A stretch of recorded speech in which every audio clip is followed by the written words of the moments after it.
So today we are joined by Dr. David Stenstrom. Hi, Mandy. It's nice to be here. Why don't you tell us about your career and what kind of stuff you do as a doctor? Well, Mandy, I'm a board-certified internal medicine physician. I've been practicing since 2011, since I got out of residency, where I won most of the awards in my residency program. Thank you.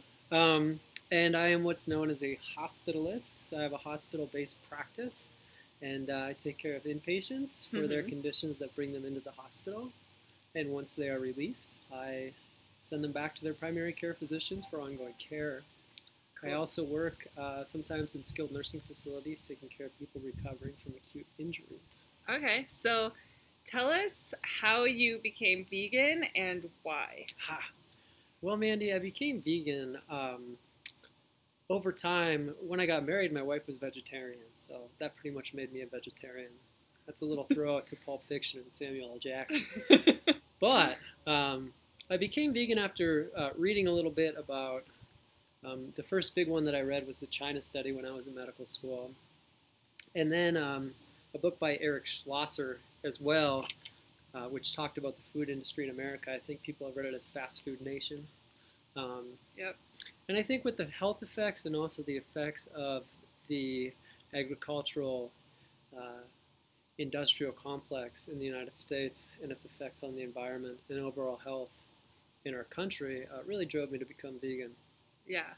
So do you see the effects of the typical diet in your work? Oh, absolutely. I think most people have chronic conditions that are mainly driven by obesity, and they come into the hospital from complications of that.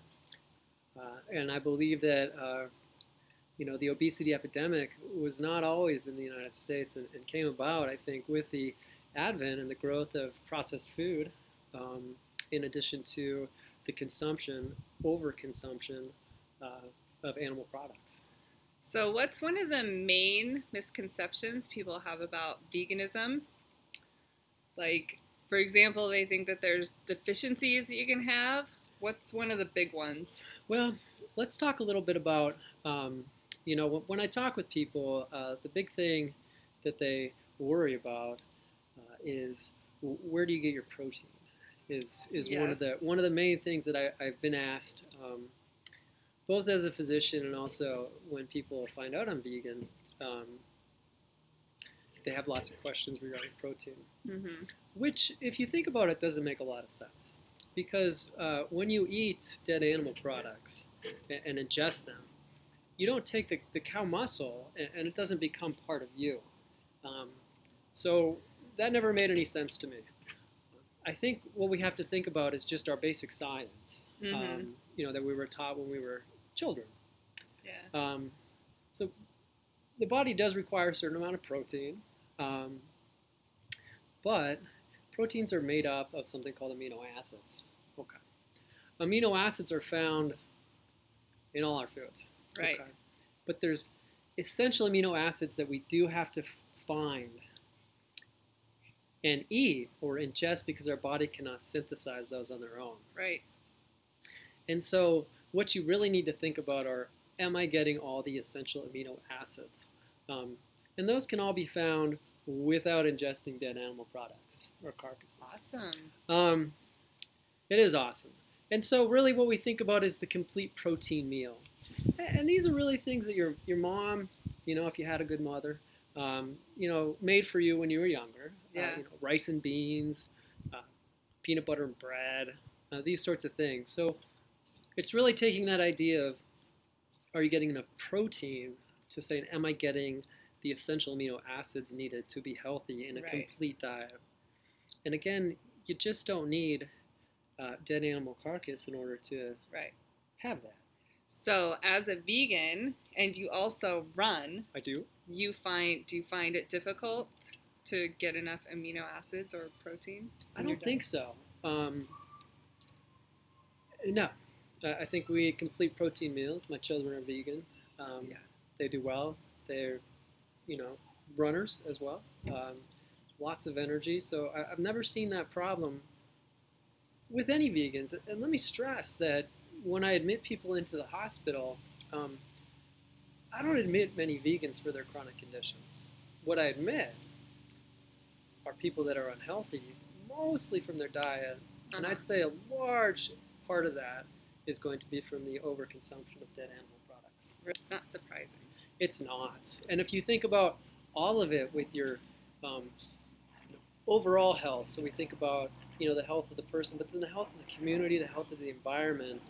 These concentrated agricultural feed operations are just destroying our environment, destroying our water, cruel to animals. So you really have to think about a global perspective as well. And what kind of world are we going to leave for our children? Right. With these swimming lakes of refuse exactly. from pigs and cows and these sorts of things. What's that going to do to our water quality? Mm-hmm. What's that doing to our air quality? What kind of world are we leaving for our children? Right, and you mentioned raising vegan kids. So yes. A lot of people think that kids can't be vegan because they have so many nutritional demands, and you have found that to not be true. That is not the case. And I think any doctor that is going to encourage you to ingest milk from another species and say there's no other alternative, I think it's time to find a new doctor. And the other thing that I think about is, people talk a lot about iron deficiency, which we can discuss in a later episode. Okay. But it's just, you can get all the supplementation that you need from non-animal or dead animal products. Mm-hmm. And then we also run into the issue of supplementation. So all foods are supplemented. Right. For example, iodine with salt, riboflavin in wheat products, plus folic acid as well. So your children are already being supplemented. And if they need supplements, I don't think that's a big deal. And I don't think it's worth destroying the life of another animal. True. To be able to say your child is, quote unquote, getting a complete diet. Because they're probably not. Right. If you look at what most children eat. Yeah. It's gross. It's gross. Totally. So cut out the Oscar Mayer prepackaged cheese, ham, and crackers. And get them some carrots and some tofurkey. Some real fruit. Yeah. It looks like fruit. And they'll do great. All right. Thanks for talking with us. You're welcome. And we will have more episodes with Dr. David Stenstrom. Nice to see you, Mandy. Yeah.